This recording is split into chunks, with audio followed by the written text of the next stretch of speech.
Hello, good morning to each and every one of you. Today's date is October 16 of 2024, Wednesday. Wednesday po ngayon. Ngayon po ay araw ni Mother of Perpetual Help. I think this is the right day and the right time na ikwento ko ang miracle sa akin ni Mother at ni Jesus.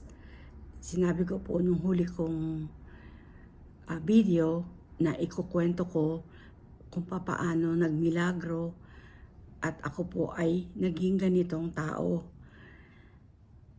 Kaya naway maraming tao ang nakapanood at nakapakinig sa totoong istorya na aking ikinuwento last Sunday. Dahil kinuwento ko po kung papaano ako isinilang, kung papaano pinagmilagrohan ang aking inang. Kaya po ako isinilang. So, ito na nga po, itutuloy natin ang karugtong. So, hanggang sa nagkakaisip po ako nung bata ako, lumalaki po ako na mabait. Hindi po ako nagsisinungaling dahil takot po akong hindi magsasabi ng totoo. Dahil nung mga kasalukuyang bata ako, ang pakiramdam ko nga po ay palaging nakatingin at lahat ng aking ginagawa ay nalalaman ng Diyos. Kaya yun po ang aking, at gusto kong ipakita sa kanya na mahal ko po siya. Kaya po, kung po pwede, lahat ng kabutihan ay gawin ko. So, lumaki po akong mabait na bata. Dumating po ako doon sa edad ko ay, hindi ko po alam kung anong eksaktong edad ko dahil bata pa nga po ako, hindi naman po ako nag-iisip na magkakaroon ng ganitong istorya sa buhay ko. Siyempre, hinahayaan ko lang parang isang batang dumadaloy lang ang araw, paglalaro, pag-aaral, pasok sa eskwela, mga ganong simpleng buhay ng isang bata. So, ang parang pakiramdam ko lang po ay 1967, between 1967 or 68, nangyari yun. Dahil ang tinatandaan ko na lang po ay yung anong grade na po ako nung nag-aaral. Kasi may mga pangyayari din na doon nag-umpisa kung paano ako ini-eksperimento ng mga tao, mga kaklase ko. So, ganito po kasi yun. Bago po tayo dumating sa mga ibang bagay, ito po muna, pakinggan ninyo mabuti. At ito po ay talagang kung ano ang katotohanan at ang totoo lang po ang sinasabi ko. At yan lang po ang mananaig sa mundo. Lagi ko po yan sinasabi. So, ganito po yon. Kasi nagkaroon po ng isang biglaang napakalakas na bagyo na dumating. Talagang super typhoon. I don't know kung signal number 3 o signal number 4 na po yun dahil sa sobrang lakas ng hangin, sobrang lakas ng bagsak ng ulan, ng tubig. Dahil ang bahay namin halos tutumba dahil talaga pong sa lakas ng hangin para pong dumuduyan na at sa uga at saka yung tubig ay talagang tumataas na. So, ako po lang ang maliit na bata. Sabihin dahil ang mga kapatid kong mga lalaki, lahat sila ay mga binata na, teenager na sila, or college na nga ang kuya ko. Tapos ako lang po ang maliit. Dahil ako nga po yung anak na latak na ang sabi nila. Ako po yung pinakamaliit dahil huling-huli na po akong pinanganak. So ang pangyayari po nun, maliit po ako, kaya nung tumataas na po ang tubig at yung pong bahay namin, ang tawag po ay silong kasi may up and down nga po, pero nandun po lahat sila sa baba, lubog na sa baha. Nung makita ko po, ang kapatid ko ay hanggang hita na po yung tubig na tumataas. Kaya nung makita ko, dahil bata nga po ko, siyempre madali lang ako malunod dahil maliit lang ako, mababa. Umakyat po ako sa itaas ng bahay namin. Pumasok po ako sa silid, sa kwarto ng inang at ng tatay. Doon po sa kwarto na yon, meron pong mother or perpetual help na frame. Hindi po frame, kundi estatwa na nakasabit po siya sa dingding. Pero gawa po ng alam niyo po yung gawa sa bato, yung mga santo na nabibili natin na gawa sa bato. Pero Mother Perpetual Help po yun, na karga niya si Jesus. Maliit pa si Jesus, like 2 years old na bata. Nung karga, yun, dun sa imahe na yun. So, umakyat po ako at wala po akong magawa dahil takot na nga po ako sa bagyo dahil nararamdaman ko po ang bahay namin ay halos umuuga na, nagpara ng duyan sa lakas ng hangin, lakas ng bagsak ng ulan.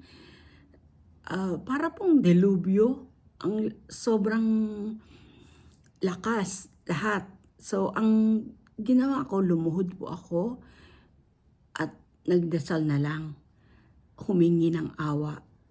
Nagmamakaawa po ako. Ganito po ang dasal ko.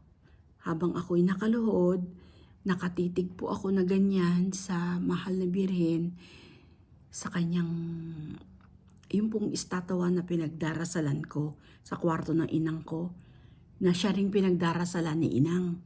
Dahil yun lang po naman yung santo na nakasabit doon. Ngayon, nung nakita kong ganun na nga po kalakas at naramdaman ko talagang sobrang muuga yung bahay namin na halos gumiba na dahil sa lakas ng hangin, ay nagpatuloy po ako, nagdarasal na lang po ako at ganito po ang mga salita. At ito po'y dasal ng isang bata. Ang sabi ko, eksaktong-eksakto po itong kataga. Eksaktong-eksakto itong mga salitang aking binitiwan na mga dinarasal. Ganito po yon. Diyos ko, parang awa mo na po, pahintuin mo na po ang bagyo. Kasi po, kapag nagiba po ang bahay namin, wala na po kaming titirahan. Parang awa mo na, pahintuin mo na po ang bagyo. Ganyan po ang salita ko, na talagang hindi ko po yan malilimutan. Dahil pagkatapos ko pong dasalin ang mga salitang yan, nakatitig po ang aking mga mata sa wala pong kakurap-kurap at patuloy na sumasargo ang aking luha dahil po sa pagmamakaawa. Tapos, bigla na lang po nakita ko na yung estatwa, si Mother Perpetual Help, nagkiss po yung bibig niya sa akin. Pahalik po niyang lumabas sa kanyang bibig, pahalik niyang ibinigay ang makinang na liwanag na nanggaling po sa kanyang bibig. Nagkiss po ganon.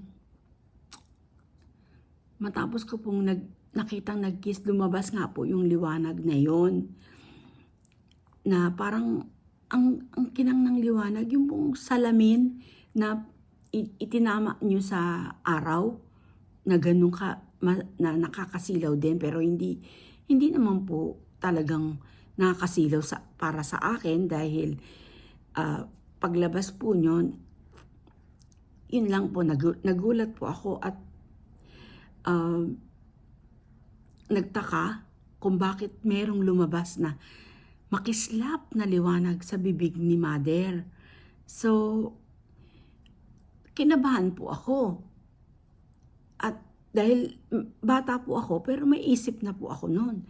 At nagtaka, syempre, nahiwagaan ako kung bakit lumabas sa kanyang bibig yung pinakamakislap na liwanag. At gumalaw ang bibig niya, napahalik. Ganun nga po. Tapos, dahil sa kinakabahan ako, at nagkaroon po ako ng medyo ng takot dahil nga nahihiwagaan ako, ay nagsalita po siya sa aking isip. Ang sabi ng isip ko, alam ko sinabi niya po sa akin na wag daw akong matakot. Wag kang matakot. Ang Diyos ito. Yan po ang sinabi ng isip ko. So, wag daw po ako matakot. Siya po daw yun. So, pinag-aaralan ko po kung ano yung katagang yan. At ngayon ko lang, nung nag-edad na po ako ng 50, at saka lang po niya sa akin, totaling ipinaalam ang ibig sabihin nung milagro na iyon na kanyang ibinigay sa akin. Dahil nga po ang Diyos ay espiritu, wala po siyang katawan. Yun na po siya. At alam ko na ako po ay kanyang ginagamit. Kaya ang lahat ng iistorya ko sa inyo, ang lahat na ikukwento ko sa inyo, ay kung papaano mga nangyayari, ang mga pag-i-experiment, at ang lahat nangyari sa buhay ko na wala po akong nalalaman.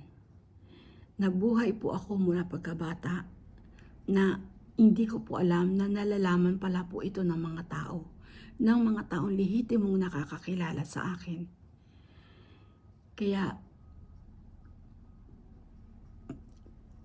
subaybayan po ninyo ang istorya ng buhay ko, dahil tuloy-tuloy ko na po itong isasalaysay, ikukwento, at nag-iisa lang po ako. Iisa lang po ako na nagtatanggol sa sarili ko kung ano ang mga nangyari sa buhay ko. Ikukwento ko po sa inyo. Dahil ang ginagawa ko po na ito, ang lahat ng sinasabi ko, alam ko, yan ang gusto ng Diyos na gawin ko. Pinapagawa sa akin. Dahil wala pong gustong magsabi ng katotohanan sa buhay ko. Pero, dumating din ang pagkakataon na ito na lahat ay na-confirm ko nung ako'y tumira na dito sa Amerika.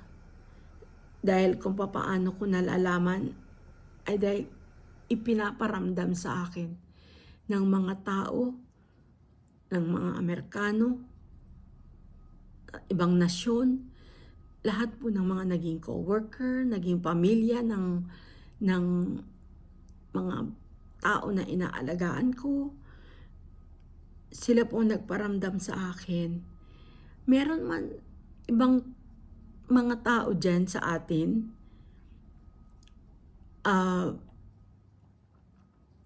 mga pinagduktong-duktong ko na lang po ang mga istorya at mga kung ano yung mga pahiwatig nila, mga pinaparamdam sa akin.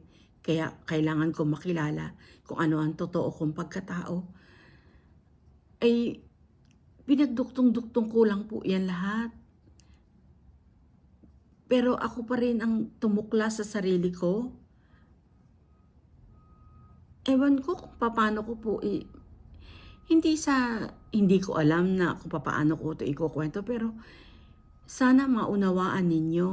Kaya ko nga po ito ikinuwento, itong miracle na to, dahil dito malalaman ninyo kung ano yung lahat ng ibig kong mga sinasabi, ang mga kahulugan ng mga sinasabi ko, dahil dito sa milagrong ito na ipinagkaloob sa akin, na ibinigay sa akin bilang isang katawan tao niya,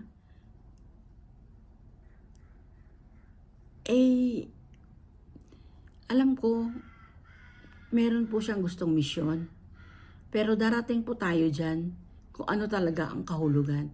At gusto kong mag-comment din kayo kung ano pong nararamdaman ninyo, kung naramdaman niyo po ba na totoo, naramdaman niyo po ba na ang lahat ng sinasabi ko ay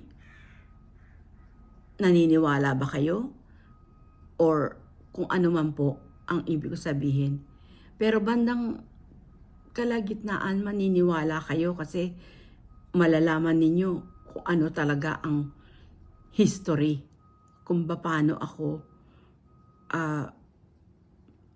ini-experiment dahil sa aking kanilang mga nararamdaman at nababasa, nalalaman ang lahat ng ginagawa. Yan po ako. Hindi ko po yan alam noon. Ngayon na lang, ang dami pong mga pagsubok amakin nyo. Mula pagkabata, ilang taon na po ako ngayon. 50 years old.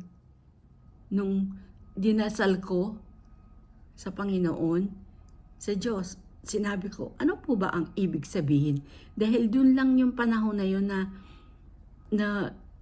kasalukuyang pinag-aaralan ko ng husto. Ano po ba itong ibig sabihin ng ipinakita mo sa aking napakakislam na liwanag ng galing sa iyong bibig? At anong po ba ang kahulugan nito sa pagkatao ko? Yan po ang katanungan ko at unti-unti po niyang ipinaisip sa akin. Lahat itinrace, binalikan ko ang pangyayari mula ang istorya ng pagkabata ko, istorya ng bago ako isilang, kung paano ako ipinanganak, pinagmilagrohan ng inang ko. Hindi po ba? Parang may kahawig din ito sa buhay ng Panginoong Hesus. Dahil ginamit mo na si Mother, ibinigay ang Holy Spirit para isilang si Jesus, para maging katawang tao.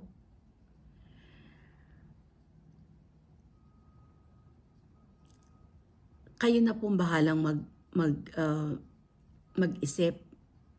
Bibigyan ko kayo ng panahon or isipin. Pero yan po ang totoong pangyayari. Yan po ang totoong mga naganap sa buhay ko. Yan po ako. Hindi po ako magsasalita ng ganito kung hindi lahat ay ayokong umiyak, ayokong naaano lang po ako sa sarili ko dahil napakahalaga ko pala.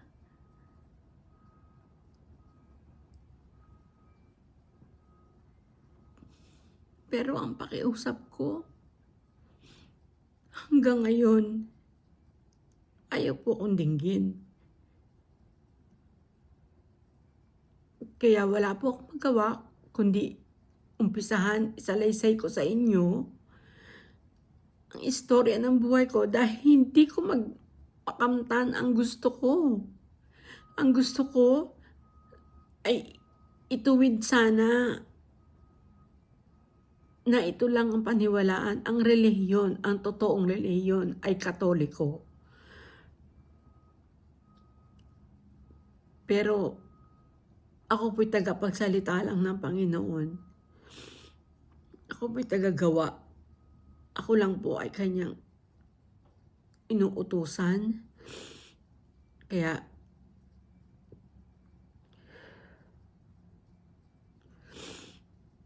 ako po ito ginagawa. Dahil, ang sabi ko nga po sa inyo, na natuklasan ko ang lahat dahil din dito sa Amerika, alam ko ang mga tao ay sila rin ang nagbibigay ng mga pahiwatig at sa bagay, hindi man nila sabihin, ipinararamdam naman nila sa akin. Dito nakaranas ako at naramdaman ko na binibigyan ako ng halaga. Diyan sa atin, oo, meron mga tao na kung babalikan ko ang istorya ng buhay ko sa Pilipinas. Marami rin mga tao dahil alam naman nila nararamdaman nila sa akin Marami mga tao na natutuwa at dahil alam niyo ba, sa susunod na pagkukwento ko, marami akong mga miracles na nagawa dahil alam ko at alam ninyo kung sino man kayo, alam ninyo kung ano yung mga kahilingan na natupad dahil sa hiniling nyo o sinabi nyo, hindi man nyo sinabi sa akin pero binanggit nyo lang na ipagdasal ko kayo. Yung kausapin ako ay automatic na po yun. Kausapin niyo ko, di ba? Bigyan kita example. Lahat ng mga tao na mga hiling na magkaanak. Anyway, hanggang dito na lang muna. Kasi napakahaba na nitong break ko So, ang masasabi ko lang po, yan po ang totoong pangyayari kung papaano ako pinamilagruhan ni Mother Perpetual Help at ni Jesus Christ. Yung bang karugtong dahil nga sila yung mga tao na ginamit ng Panginoon nung panahon na nila. Okay.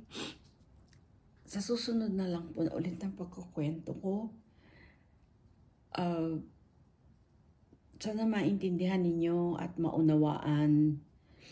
Alam ko maiintindihan ninyo, lalo na yung mga tao na lehitimo nakikilala ako, nalalaman na po itong aking istorya.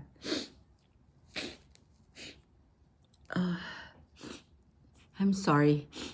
Talagang sinisipon naman ako pag medyo naluluha yung mata ko Pero, okay lang. So, susunod na lang po na pagkukwento ko ulit. Basta sa ngayon, ang tandaan ninyo, yung kinuwento ko, kung papaano ako naging ganitong tao, at kung paano ako isinilang ng inang ko, tapos pinagmilagruhan ako ng bata ako. Kung babalikan natin yung kung anong taon yun, nandiyan po yan sa history ng Pilipinas. Alam niyo ba, pinangalan pa nga nila yung bagyo na yun, Bagyong Yoling. Yung pong natatandaan ko na pinangalan nila. Okay, hanggang sa susunod. Thank you. Have a blessed day. Bye.